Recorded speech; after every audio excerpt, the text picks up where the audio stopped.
حضرت عیسیٰ علیہ السلام کے نانا کا نام حضرت عمران تھا۔ حضرت عمران کے ہاں اولاد نہیں تھی۔ ان کی زوجہ حضرت حنا سلام اللہ علیہا پیغمبروں کا خاندان ہے، پیغمبروں کی صحبت ہے، تو وہ بھی صبر شکر کر کے اللہ کی رضا پہ راضی تھی۔ گھر کے صحن کے اندر دوپہر کے وقت چارپائی بچھائے ایک درخت کے نیچے کیلولا کرنے لگی تو ایک منظر دیکھا کہ درخت پر ایک چڑیا نے گھونسلہ ڈالا ہوا تھا اور اس نے بچے دیے ہوئے تھے۔ وہ کہیں سے اڑ کے جا کے دانا اٹھا کے لاتی اور بچہ چونچ کھولتا اور ماں اس کی چونچ میں دانا ڈالتی۔ چڑیا کے بچے کے ساتھ چڑیا کی محبت کو دیکھا تو حضرت حنا کا دل چوٹ کھا گیا اور بارگاہ عزدی میں عرض کی، مالک تو نے جانوروں کو بھی بچے دیے ہیں اور وہ ان سے پیار کر رہے ہیں، تیرے دربار میں کیا کمی ہے اگر تو مجھے اولاد عطا کر دے۔ دل چوٹ کھا گیا، دل کی اتھاہ گہرائیوں سے دعا نکلی، عرش تک جا پہنچی۔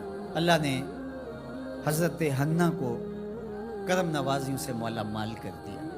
حضرت حنا نے کہا، اے اللہ جو میرے وطن میں ہے میں تیرے گھر کے لیے اس کو وقف کر دیا۔ جب ولادت کے لمحے آئے تو حضرت حنا زوجہ عمران نے بیٹی کو جنم دیا تو پریشان ہو گئی کہ مالک یہ تو بیٹی ہے، میں نے تو اس کو مسجد اقصیٰ کے لیے وقف کیا ہے اور وہاں سارے مرد ہیں، ایک لڑکی جب جوان ہوگی تو اس کو وہاں کیسے چھوڑ سکوں، منت میری کیسے پوری ہوگی۔ بہت پریشان ہوئی منت کی تکمیل کا سوچ کے کہ مالک یہ تو بیٹی ہے۔ آواز آئی، پریشان ہونے کی ضرورت نہیں حنا، جو تو نے بیٹی جنم دی ہے ایسے تو بیٹے بھی نہیں ہوتے۔ اس بیٹی کا نام کیا رکھا گیا؟ مریم سلام اللہ علیہ۔ بیٹی جوان ہو گئی تو منت یاد آئی کہ اب اس کو بیت المقدس میں ہم نے وقف کرنا ہے۔ پریشانی ہوئی کہ اب 300 حجرے ہیں جن میں مرد ہی مرد ہیں، ایک تنہا عورت کیسے وہاں رہے گی؟ تو یہ سوچا کہ کوئی بوڑھا بزرگ ہو جس کی کفالت میں ان کو دیا جائے تو وہ ان کی دیکھ بھال کرے، ضروریات کو پورا کرے۔ تو بہت سارے لوگ اس سعادت کے لیے تیار ہو گئے۔ پھر قرعہ ڈالا گیا، قرعہ فال نکلا حضرت زکریا علیہ السلام کے نام۔ اللہ کے جلیل القدر پیغمبر اور رشتے میں خالو بھی لگتے تھے، کہا یہ سعادت میرے ذمہ رہی، اور چونکہ ان کے ہاں بھی اولاد نہیں تھی انہیں کہا ٹھیک ہے ہم اسے بیٹی بنا کے اس کا خیال رکھیں گے۔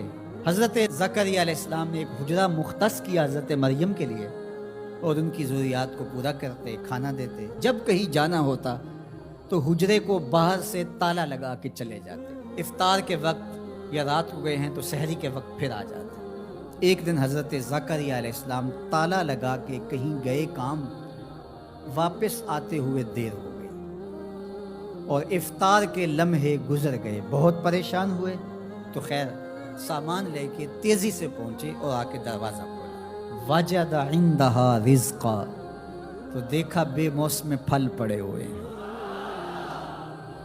حیرت تو یہ تھی کہ پھل ہیں، دروازہ مقفل ہے، باہر سے کوئی اندر نہیں جا سکتا، اندر سے کوئی باہر نہیں آ سکتا، پھل کیسے آئے؟ پہلی حیرت تو یہ، پھر پھل بھی بے موسم ہے۔ قال یا مریم ان لک ھذا، اے مریم یہ کہاں سے آئے؟ قالت ہوا من عند اللہ، کہا یہ میرے اللہ کی طرف سے آئے، یہ مجھے میرے رب نے دیے ہیں۔ ان اللہ یرزق من یشاء بغیر حساب، وہ جس کو چاہتا ہے بغیر حساب کے عطا کرتا، اس کے لیے کوئی مشکل نہیں ہے۔ جو ماں کے پیٹ میں بچے کو رزق دیتا ہے، انڈے میں چوزے کو رزق دیتا ہے، وہ حجرہ مریم میں مریم کو رزق نہیں دے سکتا؟ اب حضرت زکریا علیہ السلام کا ذکر آپ نے سنا کہ ان کے ہاں اولاد نہیں تھی، اور عمر کتنی ہو گئی تھی؟ 120 سال، اور آپ کی زوجہ کی عمر 100 سال ہوگی، تو اب تو امید بھی ختم ہو گئی اولاد کی۔ لیکن جب بے موسم پھل دیکھے نا تو اندر چھپی ہوئی امید کی موہوم سی جو چنگاری تھی وہ بھڑک اٹھی، اور حضرت زکریا نے ہاتھ پھیلا لیے، ہنالک دعا زکریا رب، مالک جب تو مریم کو بے موسم پھل دے سکتا ہے، میرے شجر عمر پر اولاد کے آنے کا موسم بیت گیا ہے، لیکن مالک کیا تو مجھے بے موسمی اولاد نہیں دے سکتا؟ حضرت زکریا وہیں کھڑے ہو کے دعا مانگنے لگے۔ معلوم ہوا جہاں رحمتیں اترتی دکھائی دیں وہاں دعا مانگی جاتی۔ ہم جب اللہ والوں کی قربت میں جا کے اللہ سے دعا مانگتے ہیں تو کچھ لوگ معترض ہوتے ہیں کہ اللہ تو ہر جگہ موجود ہے، یہاں کیوں مانگ رہے ہو؟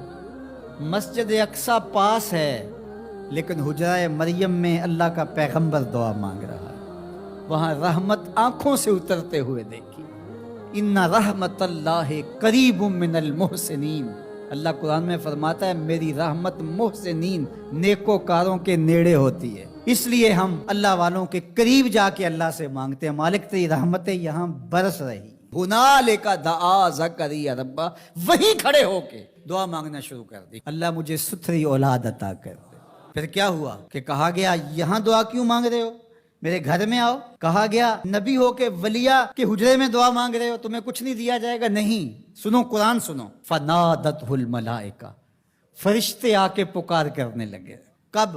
وَهُوَ قَائِمٌ يُصَلِّي فِي الْمِحْرَابِ، وہ حجرے میں کھڑے ابھی دعائیں مانگ ہی رہے تھے، فرشتوں نے آ کے ندا دی کیا؟ ان اللہ یبشرک بیحییٰ، اے زکریا تمہیں مبارک ہو، ہم تمہیں یحییٰ عطا فرمائیں گے۔ اولاد مانگی ہے تو یحییٰ ملے گا، لیکن اکیلی اولاد نہیں مانگی، ذریۃً طیبہ، ستھری اولاد مانگی ہے، پاک اولاد مانگی ہے۔